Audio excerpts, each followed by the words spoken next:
Salut à tous, je vous souhaite la bienvenue dans cette vidéo, dans la suite de notre formation sur Archicad.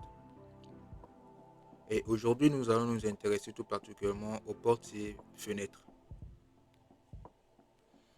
Alors, j'ai un mur que j'ai représenté, voilà, et je vais y poser des fenêtres. Je prends mon outil fenêtre et je vais dans les paramétrages.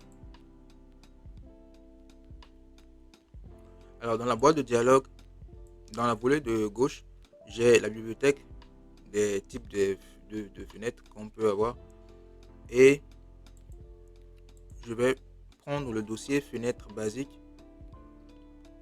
À l'intérieur, j'irai choisir fenêtre double. Alors j'aurai les dimensions de la fenêtre qui s'affichent dans la volée de droite. Je pourrai agir dessus. Je vais prendre 1 mètre de largeur. Je laisse le reste comme ça et je valide sur OK. Notre configuration ainsi faite, nous allons pouvoir poser notre fenêtre. Lorsque je viens toucher mon mur, je remarque qu'il y a certains indicateurs. Déjà, vous allez remarquer qu'il y a un trait noir. Le trait noir est en dessous. Vous aurez un petit symbole qui représente un soleil. Lorsque je modifie la position de ma souris en essayant de me rapprocher d'un côté ou d'un autre du mur, je remarque que la position du soleil change. Alors, je vais mettre cette fenêtre en orientant la position du soleil vers le bas et je vais ensuite choisir le sens d'ouverture des fenêtres. Donc, je vais l'ouvrir en allant de la droite vers la gauche. Donc, je prends ce sens d'ouverture. Je vais positionner ma deuxième fenêtre et je vais orienter le soleil vers le haut. Donc, je sélectionne le haut et je choisis aussi le sens d'ouverture. Alors, je prends n'importe où, je prends là. Alors, la différence ici se verra plus en 3D. Alors, je vais déjà voir en 2D que les fenêtres ne sont pas dessinées de la même manière. C'est-à-dire que ici, par exemple, on sent vraiment que cette fenêtre est renversée par rapport à celle-ci en 2D où certains éléments ne sont pas positionnés de la même façon que celui-ci. Et en 3D, je vais chercher mon mur. Alors ici, je vais remarquer que il y a une fenêtre qui a un rebord. Vous allez voir que les rebords de la fenêtre sont beaucoup plus ressortis de ce côté. Et quand je sélectionne cette fenêtre et que j'essaie de modifier sa taille pour mettre une distinction entre les deux, je verrai toujours les rebords là, à l'intérieur. Et en 2D, je vais pouvoir l'identifier.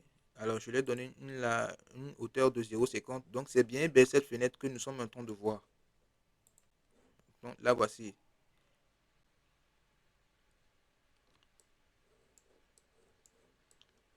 Et lorsque je retourne mon mur, ou je me déplace de l'autre côté de mon mur, je veux que les rebords de cette fenêtre sont dans le sens opposé de cette fenêtre. Ça, c'était concernant les fenêtres. Alors, on a la même chose aussi pour les portes. Je vais,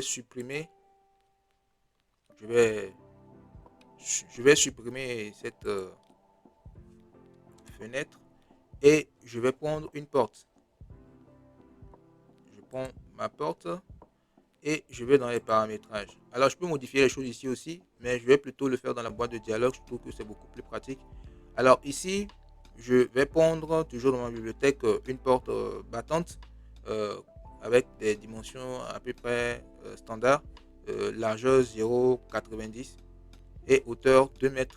Alors, nous allons prêter attention à cette hauteur parce que plus tard, nous allons devoir apporter un éclaircissement là-dessus.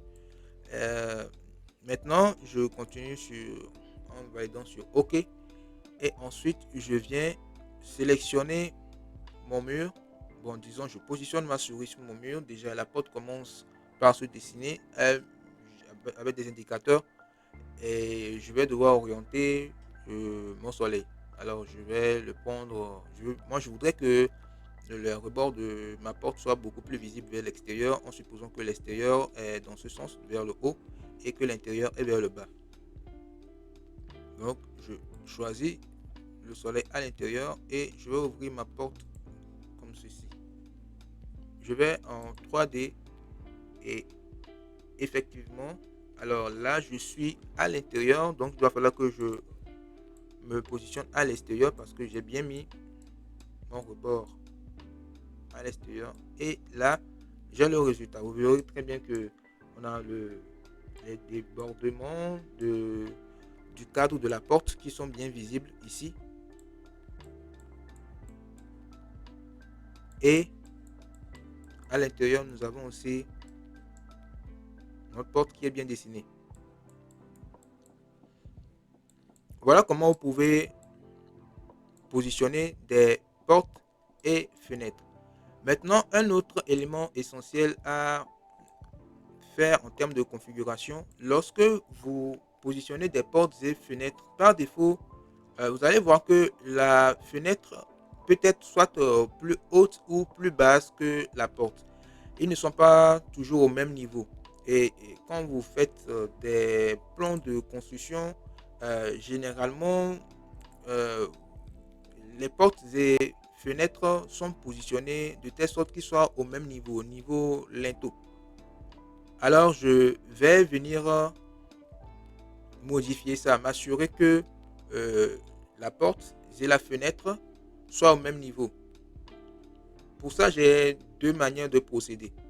Alors, je vais d'abord supprimer celui-ci pour le faire sur l'autre bâtiment afin que vous puissiez bien remarquer les modifications qui vont être faites. Là, j'ai un bâtiment que on peut observer de là actuellement. Voilà le bâtiment actuellement. Et je vais remarquer que ce bâtiment a le problème que je viens de soulever tout à l'heure. Ici, pour le faire, je pourrais modifier directement ma fenêtre en 3D, essayer de la déplacer de telle sorte qu'elle puisse se retrouver au même niveau que la porte. Mais je vais opter plutôt pour une vue de façade. Alors, j'ai ma vue de façade là que j'ai dessinée et voici le rendu. La première méthode pour modifier le niveau de la porte et fenêtre, parce que nous n'allons pas le faire en 3D, et je ne le recommande pas beaucoup, je préfère le faire personnellement en façade. Basiquement, la hauteur de porte, c'est 2,10 m.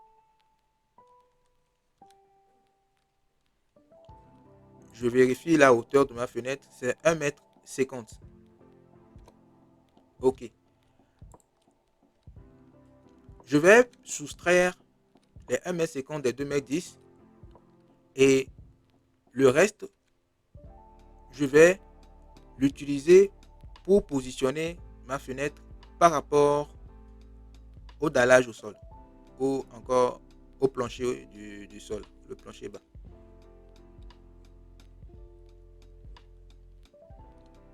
Pour ça, comme c'est la fenêtre que je veux modifier, je vais m'intéresser à son appui à étage. Alors, dans la boîte de dialogue, je vais retrouver encore ça ici, appui à étage. Par défaut, l'appui à étage est à 1 m. Alors, lorsque je fais 2,10 m moins 1,50 m, je vais me retrouver avec 0,6 m. Alors, quand je tape 0,6 dans mon appui à étage, je valide sur OK. Je verrai aussi le changement qui s'est effectué là et je verrai aussi le rendu global sur mon plan.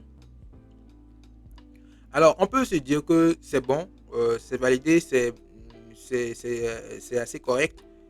Mais si vous prêtez plus attention, il y a des petites subtilités. Je vais prendre l'outil cotation et vous allez remarquer que je prends plutôt l'outil ligne. Lorsque je me positionne ici, je sélectionne le coin et je viens me retrouver là. Je peux observer que le niveau de la fenêtre de la porte ne sont pas les mêmes. Dans ce cas, je vais plutôt opter pour la deuxième méthode. Alors, la deuxième méthode, je pourrais corriger ça, hein. Il suffit seulement de mesurer avec la côte ici. Je prends ma côte, je prends ça, je côte là et je viens ici pour rajouter la différence qu'il y avait en manque pour rattraper le niveau. Mais je vais plutôt opter pour la deuxième méthode qui consiste à mesurer directement la hauteur de ma porte sur le plan, le type de porte que j'ai choisi. Je prends ici et je mesure avec l'outil mesurer qui vous permet de mesurer rapidement vos modèles sur le plan. Alors quand j'arrive ici, je zoome encore un tout petit peu, j'essaie de bien regarder. Je remarque que je suis à 2,142 m. Voilà la hauteur de ma porte actuellement. Alors que il m'avait bien dit au départ que ma porte faisait 2,10 m. Alors, cela est dû généralement au type de porte que j'ai choisi ou au type d'encadré de porte. La plupart du temps, lorsque vous sélectionnez vos portes et que vous modifiez leur type,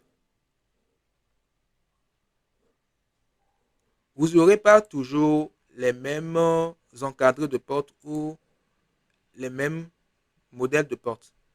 Vous allez voir que le cadre de la porte ou le modèle même de la porte est différent de ce qu'on venait de prendre. Et cela agit sur la hauteur de notre porte. Donc maintenant que je connais la hauteur de ma porte 2,142 m, je vais alors soustraire celle de ma fenêtre. Je sais que ma fenêtre fait 1,50 m. Mais pour plus de précaution, je peux aussi la mesurer. Je la mesure de là. Voilà. Et ça fait bien 1,50 m. Je reviens avec mon outil calculette et je fais 1 que je vais soustraire de 1,50. Et voilà, nous avons nos 0,642. Dans ce cas, maintenant, je sélectionne ma fenêtre. Alors, je vais devoir m'assurer que ma fenêtre revienne à sa position de départ parce que du coup, je l'avais modifié. Et ensuite, je mets 0,642. 0,642 et je valide avec entrée. Et là, vous verrez que les changements sont beaucoup plus visibles et plus acceptables. Alors, je peux aller plus loin en prenant ma ligne et en vérifiant ce niveau-là. Et effectivement, c'est bon. Si vous avez plusieurs fenêtres de même type sur votre bâtiment, vous pouvez rapidement modifier leur position par rapport aux autres portes de votre bâtiment. N'hésitez pas à partager ce contenu, likez, abonnez-vous, activez la cloche de notification et je vous dis à bientôt pour la prochaine.